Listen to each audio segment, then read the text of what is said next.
Hai Sobat Bisnis, selamat datang lagi di video edukasi bisnis kita. Nah, di video kali ini kita bakal bahas topik yang sering banget bikin pelaku UMKM pusing, tapi juga penting banget buat kelangsungan usaha, yaitu sumber dan pengelolaan modal UMKM. Sering banget banyak pelaku usaha yang punya ide bagus, produk menarik, bahkan udah punya pelanggan. Tetapi sayangnya usahanya nggak bisa berkembang karena terkendala oleh modal. Nah, lewat video ini kita akan kupas tuntas dari mana aja modal bisa didapat, gimana cara pengelolaannya biar nggak bocor, gimana biar modal yang ada bisa terus berputar dan berkembang. Sekarang, kita bahas dulu tentang sumber modal. Karena sebelum ngomongin cara mengelola uang, kita harus tahu dulu dari mana uangnya datang.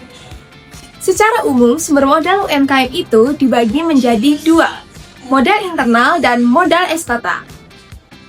Pertama, modal internal. Modal internal adalah modal yang berasal dari diri sendiri atau usaha itu sendiri. Biasanya lebih aman karena tidak ada kewajiban bayar bunga atau cicilan. 1. Tabungan pribadi. Ini paling sering dipakai saat baru mulai usaha. Modal dari tabungan sendiri bisa bikin kita lebih bebas ngatur tanpa tekanan dari pihak luar. 2. Laba ditahan. Kalau usahamu udah berjalan, jangan semua keuntungan langsung dihabiskan. Sisihkan sebagian buat tambahan modal kerja, misalnya nambah stok, promosi, atau beli peralatan baru. 3. Penjualan aset pribadi. Kadang pelaku usaha rela jual barang pribadi seperti motor, laptop, atau perhiasan untuk tambahan modal. Memang berisiko, tapi kalau perhitungannya matang dan kamu yakin prospeknya usahanya bagus, langkah ini bisa jadi awal yang kuat banget. Kedua, modal eksternal. Kalau modal internal belum cukup, kamu bisa cari tambahan dari luar. Ini yang disebut dengan modal eksternal. Biasanya dipakai kalau bisnis kamu udah mulai berkembang dan butuh dana yang lebih besar. 1. Pinjaman keluarga atau teman. Ini termasuk sumber modal paling cepat dan fleksibel. Kadang tanpa bunga atau bunganya kecil banget. Tapi hal ini penting banget untuk tetap transparan dan disiplin bayar agar hubungan tetap terjalin dengan baik. 2. Koperasi. Buat UMKM kecil, koperasi jadi solusi yang realistis. Syaratnya ringan, bunga rendah, dan prosesnya lebih sederhana dibanding bank.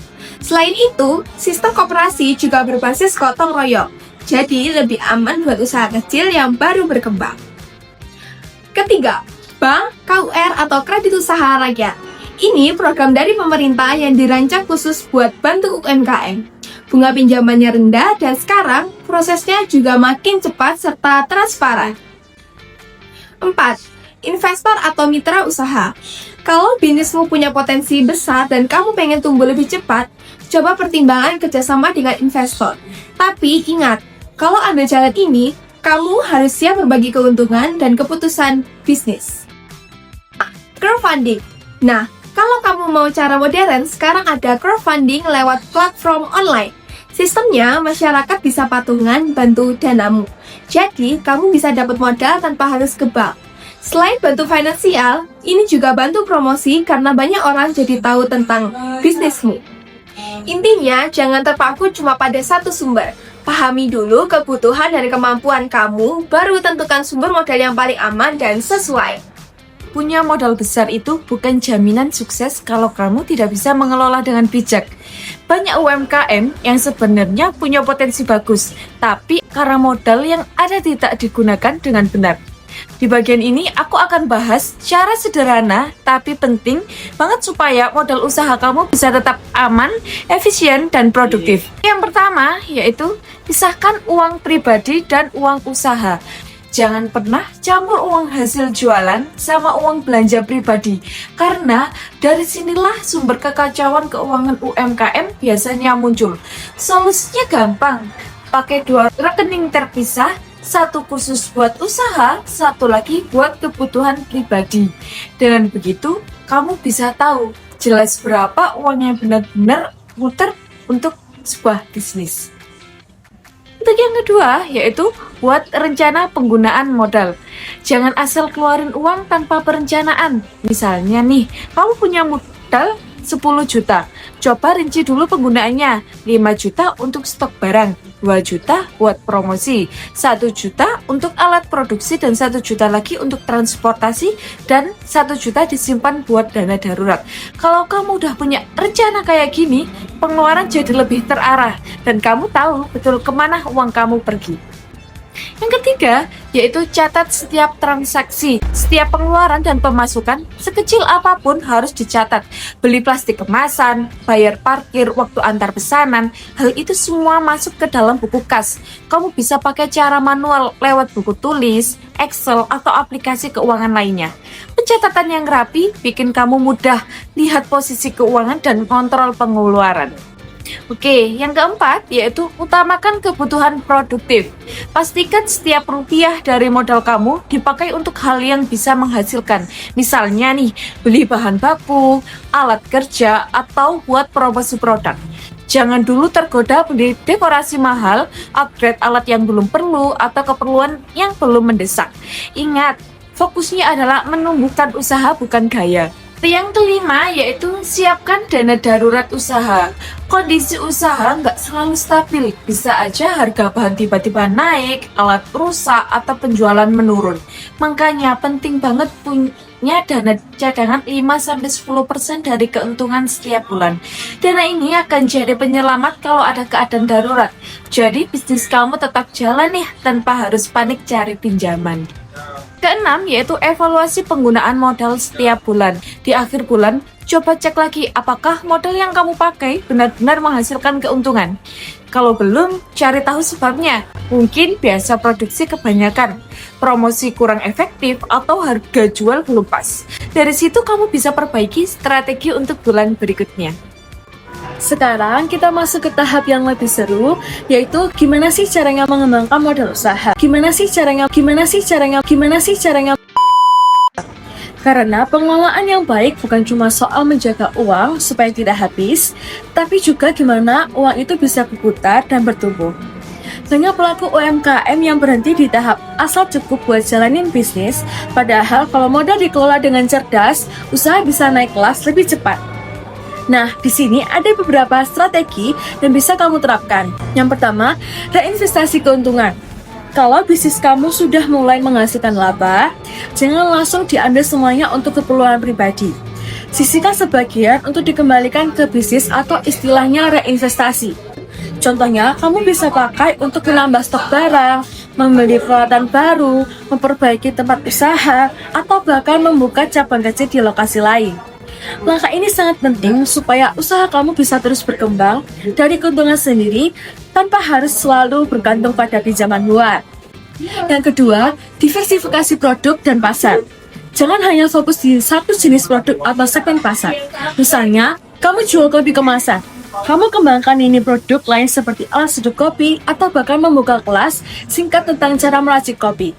Kalau kamu jual kue, bisa juga tambahkan varian rasa atau jual dalam ukuran yang berbeda. Diversifikasi ini bukan cuma menambah sumber pendapatan, tapi juga bikin bisnis kamu lebih tahan terhadap perubahan pasar. Yang ketiga, gunakan teknologi untuk efisiensi. Zaman sekarang, teknologi adalah sahabat terbaik UMKM.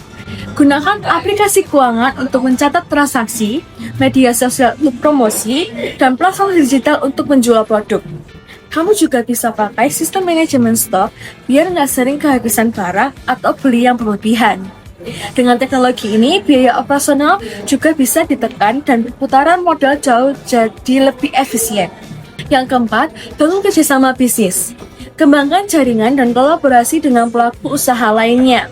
Misalnya, kamu bisa bikin paket kolaborasi produk, sistem reseller, atau bahkan berbagi tempat usaha.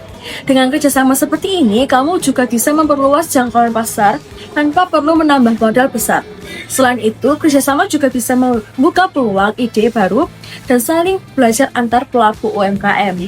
Dan yang terakhir adalah bangun kepercayaan dengan lembaga keuangan. Kalau kamu disiplin mencatat transaksi, punya laporan yang rapi, dan selalu tepat waktu dalam membayar pinjaman, maka lembaga keuangan seperti bank atau koperasi akan lebih percaya. Dari situ, kamu bisa lebih mudah dapat tambahan modal di masa depan. Ingat, kepercayaan itu aset besar dalam dunia usaha. Sekali kamu dikenal tertib dan jujur, peluang modal makin terbuka lebar. Jadi, uang itu ibarat bibit. Kalau kamu rawat dengan strategi yang tepat, dia bisa tumbuh jadi pohon yang besar dan berbuah lebat. Kalau semuanya semudah teori, mungkin semua UMKM sudah sukses. Tapi kenyataannya di lapangan itu masih banyak banget tantangan yang bikin pengelolaan modal gak semulus yang dibayangkan. Masalah yang paling sering muncul yaitu yang pertama, sulit disiplin dalam mencatat keuangan. Banyak pelaku usaha yang merasa mencatat itu ribet dan buang-buang waktu. Akibatnya, uang keluar masuk itu nggak tercatat, dan akhirnya bingung sendiri kemana larinya itu modal. Yang kedua, uang usaha sering kepakai untuk kebutuhan pribadi. Ini klasik, tapi fatal. Awalnya cuma pinjam dulu, dikit tapi lama-lama uang usaha habis sebelum bisa diputar lagi.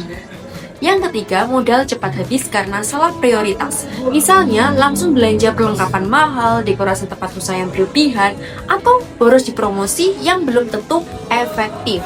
Yang keempat, yaitu nggak punya dana cadangan. Begitu penjualan menurun, langsung panik karena nggak ada simpanan untuk bertahan. Akhirnya, usaha terpaksa berhenti sementara atau bahkan bisa tutup. Nah, biar kamu nggak jatuh di lubang yang sama, ini beberapa solusi praktis yang bisa langsung kamu terapkan. Yang pertama, yaitu mulai dari yang sederhana. Nggak perlu langsung pakai software mahal atau ribet. Cukup mulai dari buku tulis atau Excel sederhana, yang penting catat semua transaksi secara konsisten. Yang kedua, yaitu lakukan evaluasi secara berkala. Setiap akhir bulan, sempatkan waktu untuk cek laporan keuangan dan arus kas.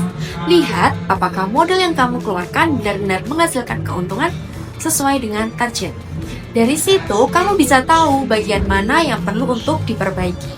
Yang ketiga, yaitu buat target keuangan yang realistis. Contohnya, bulan depan penjualan naik 10% atau biaya operasional ditekan 5%.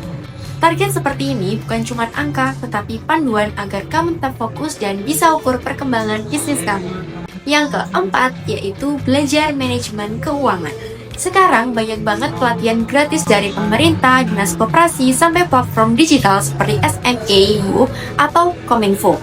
Ilmu dasar seperti ini, seperti mencatat keuangan, mencatat laba rugi, dan membuat arus kas itu penting banget supaya modal kamu nggak bocor.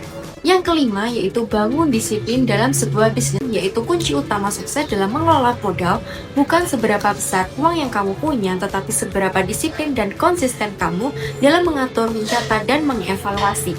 Modal besar tanpa kedisiplinan bisa habis, tapi modal kecil dengan manajemen yang rapi bisa tumbuh besar dan berkembang. Jadi kesimpulannya, modal itu memang penting, tapi bukan segalanya. Sumber modal bisa datang dari mana aja, dari tabungan pribadi, koperasi bank, sampai investor. Tapi yang paling menentukan adalah cara kita mengelolanya. Kalau kita bisa disiplin, punya rencana dan tahu prioritas, bahkan modal kecil pun bisa menghasilkan keuntungan besar. Tapi kalau salah urus, modal besar pun bisa hilang percuma.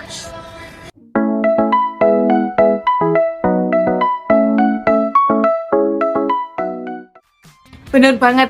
Jadi buat teman-teman pelaku UMKM, jangan takut untuk memulai, jangan takut belajar. Mulailah dari yang kecil tapi konsisten, karena bisnis besar pun dimulai dari langkah kecil yang dikelola dengan baik. Kami harap video ini bisa membantu kalian semua dalam memahami gimana sih caranya mencari, menggunakan, dan mengembangkan modal usaha dengan cerdas. Gimana? Apakah sobat bisnis semua sudah dapat pencerahan? Oh iya, terima kasih sudah nonton video ini sampai habis. Jangan lupa like dan share pengalaman kamu di kolom komentar tentang pengelolaan sumber modal dalam bisnis kamu. Sampai jumpa di video berikutnya dan semoga usahamu sukses terus. Sampai jumpa.